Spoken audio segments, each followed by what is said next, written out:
तो चलिए दोस्तों वीडियो की शुरुआत करते हैं। सबसे पहली कंपनी की बात करते हैं। पहली कंपनी का नाम है MTR टेक्नोलॉजीज लिमिटेड। बट इसको डिस्कस करने से पहले अगर आपने अभी तक चैनल को सब्सक्राइब नहीं किया है तो चैनल को सब्सक्राइब करके बेल आइकन को प्रेस कर लो और सेबी रजिस्टर्ड टेलीग्राम चैनल को भी ज्वाइन कर लो, जिसका लिंक आपको डिस्क्रिप्शन में देखने को मिल जाएगा।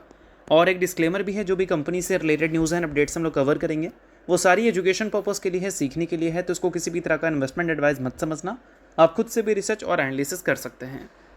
तो चलिए दोस्तों वीडियो की शुरुआत करते हैं। सबसे पहले बात करते हैं MTR टेक्नोलॉजीज से रिलेटेड कुछ इंपॉर्टेंट न्यूज़ एंड अपडेट्स के बारे में। दोस्तों MTR टेक्नोलॉजीज़ की अगर हम बात करें तो इस कंपनी से रिलेटेड एक काफ़ी मस्त रिपोर्ट पब्लिश की गई है और वो रिपोर्ट आया है ब्रोकरेज हाउस की तरफ से। रिपोर्ट में ये मेंशन है कि मोतीलाल ओसवाल देख रही है 20% से ज़्यादा तेज़ी MTR टेक्नोलॉजीज़ में अभी आफ्टर मल्टीबैगर रिटर्न्स इन 2026। देखा जाए 2026 में पूरे स्टॉक मार्केट के लिए ही कुछ खास अच्छा नहीं था।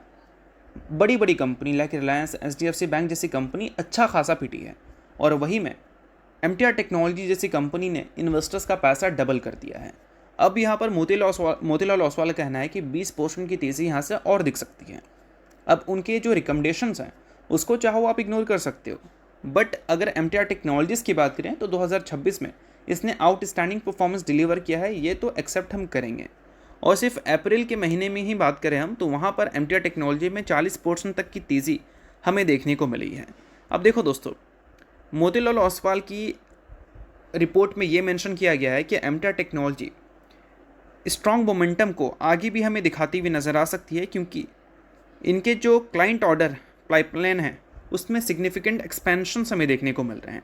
और साथ में कंपनी ने जो स्ट्रैटेजिक पार्टनरशिप किया है ओरेकल एंड ब्लूम एनर्जी के साथ 2.8 गीगावाट, जो कि पहले 1.2 गीगावाट का था, उससे बढ़कर 2.8 गीगावाट का हो चुका है। और ये सारी चीज़ें MTR टेक्नोलॉजीज़ को आने वाले कल में एक अच्छे ऑर्डर्स देने का पोटेंशियल रखती हैं।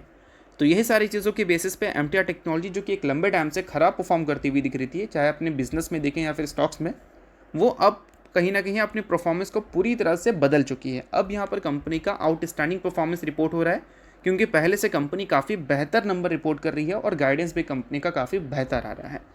बाकी चीज़ें सिर्फ एजुकेशन पर्पज़ के लिए है, इस चीज़ को भी ध्यान में रखना। तो चलिए दोस्तों, वीडियो में आगे बढ़ने से पहले बात कर लेते हैं सेबी रजिस्टर्ड टेलीग्राम चैनल के बारे में, जिसको चाहो तो आप ज्वाइन कर सकते हो। इसको ज्वाइन करने का लिंक आपको डिस्क्रिप्शन में दिख जाएगा। ज्वाइन करने का बेनिफिट ये है कि मार्केट खुलने से पहले जो इंपॉर्टेंट न्यूज़ है वो आपको यहाँ पर मिल जाती है, जो कि आपके लिए बहुत ज़्यादा इंपॉर्टेंट रहेगा। साथ में आपकी जो भी क्वेरीज़ है, डाउट्स हैं, वो सारी चीज़ें भी यहाँ पर आपको क्लियर होता हुआ दिख जाएगा। और आपके लिए एक सरप्राइज़ भी रहने वाला है, जिसको भी डेफिनेटली आप मिस मत करना। तो लिंक डिस्क्रिप्शन में है, लिंक के थ्रू जाकर चैनल को बिल्कुल फ्री में ज्वाइन कर लो, ताकि आने वाली जो भी सरप्राइज़ है वो आपको मिल सके टाइम के अकॉर्डिंग। तो डिस्क्रिप्शन में लिंक है, उसको जाकर जरूर चेकआउट कर लेना। तो चलिए दोस्तों, बात करते हैं अगली कंपनी के बारे में। अगली कंपनी का नाम है हिंदुस्तान एरोनॉटिक्स लिमिटेड, यानी कि HAL। आज के दिन HAL का परफॉर्मेंस हमें काफ़ी ज़्यादा अच्छा देखने को मिला था, क्योंकि HAL से रिलेटेड भी एक रिपोर्ट पब्लिश की गई थी सिटी की तरफ से, और सिटी ने भी यही बताया था कि HAL में 30% तक की तेज़ी का पोटेंशियल है करंट लेवल से, क्योंकि मीडियम टर्म ट्रिगर हो सकती है। बट जो उनकी रिकमेंडेशंस हैं उसको हम इग्नोर करेंगे। हम बात करेंगे कि वो ये सारी चीज़ें किस बेसिस पे बोल रहे हैं। तो देखो दोस्तों, HAL का सबसे बड़ा प्रॉब्लम पता है क्या है? HAL का ऑर्डर बुक 2,54,000 करोड़ के वैल्यू का है ऑर्डर बुक, बट कंपनी के revenue growth and profit growth देखोगे तो वो सिंगल डिजिट में दिखेगा। तो यही सबसे बड़ा प्रॉब्लम है कि अच्छे ऑर्डर्स तो हैं कंपनी के पास, बट उसको एग्जीक्यूशन में कंपनी फटाफट कन्वर्ट नहीं कर पाती। अब इसका सबसे बड़ा रीज़न ये है कि कंपनी जो जेट्स बनाती है उसके जो इंजन्स हैं वो नहीं बनाती, उसको ये इंपोर्ट करती है। इंपोर्ट किससे किया जाता है? इंपोर्ट किया जाता है अमेरिका से, और अमेरिका की ये कंपनी है GE एरोस्पेस। बट दोस्तों, 2023 में एक MOU साइन हुआ था, और वो MOU का मेन मोटिव ये था कि इंडिया में F414 जेट इंजन्स को मैन्युफैक्चरिंग किया जाएगा, और इसके लिए HAL और GE एरोस्पेस ने MOU साइन किया था। अब इंजन्स की मैन्युफैक्चरिंग अगर इंडिया में होगी तो ऑब्वियस ही बात है कि HAL के पास अगर बड़े कॉन्ट्रैक्ट्स रहेंगे जेट्स के, तो उसके इंजन्स की डिलीवरीज में कंपनी को डिले फेस करना नहीं पड़ेगा, वो फटाफट हो जाएगा। जिस कारण क्या है कि कंपनी के जो एग्जीक्यूशन पेस हैं वो काफ़ी ज़्यादा बेहतर हो सकती हैं। तो उसको लेकर रिपोर्ट यहाँ पर यह है कि कमर्शियल नेगोशिएशंस एक्सपेक्टेड है कि दिसंबर 2026 से लेकर मार्च 2027 तक हमें होते हुए देखने को मिल सकते हैं। और ये नेगोशिएशंस होने के बाद अगर डील फाइनलाइज हो जाए और इंडिया में प्रोडक्शन शुरू हो जाए तो एचएल जैसी कंपनीज़ को इससे काफ़ी ज़्यादा फ़ायदा होने वाला है, क्योंकि एचएल के पास एक मैसिव ऑर्डर बुक है। अगर इसको कंपनी पूरी तरह से कन्वर्ट कर देती है, एग्जीक्यूट कर देती है, तो फिर कंपनी को एक अच्छा रेवेन्यू मिल सकता है। पिछला साल कंपनी का ऑर्डर बुक था 1.89 लाख करोड़ का, अभी 2.5 लाख करोड़ की भी ऊपर जा चुका है। उसमें 97 लो कॉम्बैक्ट एयरक्राफ्ट हैं, 156 लाइट कॉम्बैक्ट हेलीकॉप्टर्स हैं, और उसके अलावा नए जो फाइटर जेट्स हैं उसकी भी कॉन्ट्रैक्ट्स है कंपनी के पास, लाइक तेजस की बात करें। तो ये सारी चीज़ें को आप नोट करो, क्योंकि ये सारी चीज़ें एचएल से रिलेटेड काफ़ी इंपॉर्टेंट हैं। तो चलिए दोस्तों, बात करते हैं अगली कंपनी के बारे में। सो अगली कंपनी का नाम है वीबीएल, यानी कि वरुण बेवरेजेस लिमिटेड। आज के दिन वीबीएल की जो परफॉर्मेंस है वो काफ़ी ज़बरदस्त रही है। अब ये ज़बरदस्त परफॉर्मेंस के रीजंस को भी हम लोग समझेंगे, बट उससे पहले अगर आपने अभी तक सेबी रेस्टो टेलीग्राम चैनल को ज्वाइन नहीं किया है तो उसको जाकर आप ज़रूर ज्वाइन कर लो। उसका लिंक आपको डिस्क्रिप्शन में दिख जाएगा, और वहाँ पर आपके लिए काफ़ी मस्त सरप्राइज़ रहने वाला है, जो कि आपके लिए काफ़ी ज़्यादा यूज़फुल रहेगा। और किसी भी तरह का डाउट्स एंड क्वेरीज अगर आपको हैं तो वो सारी चीज़ें आप यहाँ पर क्लियर कर सकते हैं। तो लिंक डिस्क्रिप्शन में है, लिंक के थ्रू जाकर चैनल को बिल्कुल फटाफट आप ज्वाइन कर लो। अब दोस्तों वीबीएल की बात करते हैं। आज के दिन ज़बरदस्त परफॉर्मेंस वीबीएल में हमें देखने को मिला था, और सिर्फ ऐसा नहीं कि आज ही के दिन कंपनी का अच्छा परफॉर्मेंस था, कल के दिन भी वीबीएल की परफॉर्मेंस काफ़ी अच्छी थी।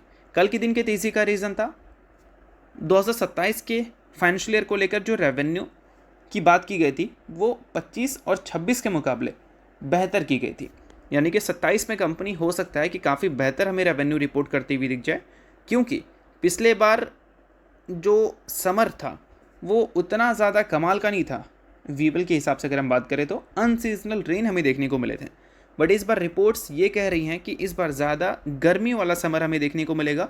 और ज़्यादा गर्मी जब पड़ता है तो उस केस में क्या है कि वीबीएल जैसी कंपनीज़ के डिमांड बढ़ जाते हैं, क्योंकि लोग ज़्यादा सॉफ्ट ड्रिंक कंज्यूम करते हैं। और सिर्फ वीबीएल के ही नहीं, जो बॉटलर पेप्सिको की है, जो बॉटलर कोको कोला की है, उनको भी काफ़ी ज़्यादा फ़ायदा होता है। तो जब भी समर काफ़ी ताबड़तोड़ पड़ता है तो वीबीएल जैसी कंपनीज अच्छे नंबर्स रिपोर्ट करती हैं, और अच्छे नंबर्स पिछले कुछ टाइम से ये कंपनी से आ नहीं रहे हैं। इसी वजह से 18.9% की गिरावट दिख रही है ये कंपनी में 52 वीक हाई से। और अगर मार्केट उम्मीद कर रही है कि अच्छे नंबर्स कंपनी दिखा सकती है और आने वाले क्वार्टर्स में अगर कंपनी दिखा दे तो फिर मार्केट की एक्सपेक्टेशंस बेहतर रहेगी कंपनी के अर्निंग्स को लेकर। और इसी वजह से क्या है कि अभी वीबीएल की परफॉर्मेंस भी आपको थोड़ी बेहतर देखने को मिल रही है, क्योंकि कंपनी का सेंटिमेंट थोड़ा सा चेंज हो रहा है। बट अभी भी एफआईएस की जो कन्विक्शंस हैं इस कंपनी में वो वीक ही है। 20.31% की स्टेक्स एफआईएस इस कंपनी के ओन करते थे Q3 तक, जो कि घटकर 19.51% तक आ चुका है। बट वही डीआईएस की बात करें तो उन्होंने अपनी स्टेक्स इंक्रीज़ करने का परंपरा एज इट इज़ कंटिन्यू भी रखा है। तो ये सारी चीज़ों पे भी आप ध्यान देना अगर आप वीबीएल के इन्वेस्टर हैं तो। बाकी नेक्स्ट बात करें दोस्तों तो नेक्स्ट कंपनी है एनलॉन हेल्थ केयर। हाल ही में कंपनी ने स्प्लिट एंड बोनस की न्यूज़ हमें सुनाई थी, जिसके बाद कंपनी के शेयर में 7% की तेज़ी भी हमें देखने को मिला था। अगर हम बात करें दोस्तों स्प्लिट के बारे में तो 1:5 के रेशियो में कंपनी ने स्प्लिट डिसाइड किया था। अभी फेस वैल्यू 10 रुपये का है, आफ्टर स्प्लिट फेस वैल्यू 2 रुपये का हो जाएगा। एक के बदले कंपनी आपको 5 इक्विटी शेयर देगी 2 के फेस वैल्यू पे, और इसके साथ कंपनी 1:1 के रेशियो में बोनस भी दे रही है, यानी कि वो 5 के बदले 5 एक्स्ट्रा शेयर भी मिलेगा। तो अल्टीमेटली कंपनी 1 के बदले 10 इक्विटी शेयर देगी बोनस और स्प्लिट के तौर पर। तो अगर आप इस कंपनी के इन्वेस्टर हो तो ये सारी चीज़ों को आप नोट डाउन कर सकते हो, और अगर आप इन्वेस्टर नहीं हो तो आप चाहो तो इग्नोर भी कर सकते हो। न्यूज़ थी इस वजह से मैंने बता दिया, बाकी ये किसी भी तरह का रिकमेंडेशन नहीं है। तो होप करता हूँ ये वीडियो आपको अच्छा लगा होगा। लाइक कीजिए, पहली बार सब्सक्राइब कीजिए। वीडियो के लिए बहुत बहुत शुक्रिया।